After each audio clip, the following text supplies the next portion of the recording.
What's up, everyone? Welcome to the Power Play with CJ. I figured I've talked about it, a few times in the past, but I figured I'd dish on it again. The Islanders and Barclays Center could be having a divorce earlier than anticipated.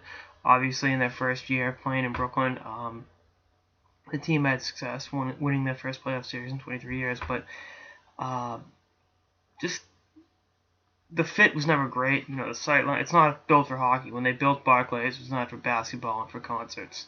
And hockey was never really at the forefront of that. So it's obviously a difficult situation. They have, I believe, a year and a half to figure out. January 1st, 2018, to come up with a new agreement. They can opt out after year 3 or year 4. They're entering year 2 in Barclays. I don't think they're going back to Nassau County Veterans Memorial Coliseum. I don't think that's going to be a thing. Fort never quit, all that shit. Well, I think that's over. I think Nassau County had its opportunity to keep the Islanders, and they took the team for granted, and voila, here they are playing in Brooklyn. I think a more realistic possibility is, I guess, the Mets have, there's a place across the street from Citi Field, that apparently they could put a NHL hockey rink in, which I'm assuming has to be pretty friggin' big. And the Mets, I guess, are on board with it. It's over by no, it is. I've been to Citi Field. I haven't been to New Yankee Stadium, but I've been to Citi Field. Arthur Ashe Stadium, where the U.S. Open is, that Flushing Meadows, all that shit. I guess you could somehow, some way, put an arena over there, which would be interesting.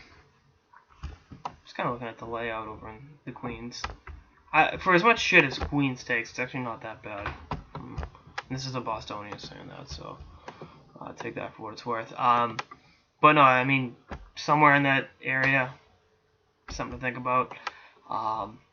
Sure, it's still technically on Long Island. I know people in Brooklyn don't like being reminded that Brooklyn's on Long Island, but geographically, yes, it is. Deal with it. Culturally, maybe not, but again, the Islanders have a young and exciting hockey team, and they're a team that's definitely on the rise. But until they can figure out this, arena situation, which moving from Nassau County to Barclays was supposed to resolve those issues, because it just seemed like the last, since I really started following hockey closely in like 06, just seemed like there was always issues with the Coliseum, and then they come to a head when the Islanders did eventually up and move. So, and like I said, Nassau County had ample opportunity to make the adjustments to keep the Islanders playing there, and they didn't, and now they're in Brooklyn, and it's really just a marriage that isn't working for any side. So we'll see what happens in the next, 1.5 to 3 years, but it's nothing's for sure. That's all I got in this episode. Stay tuned for more episodes throughout the off season and beyond. Later, guys.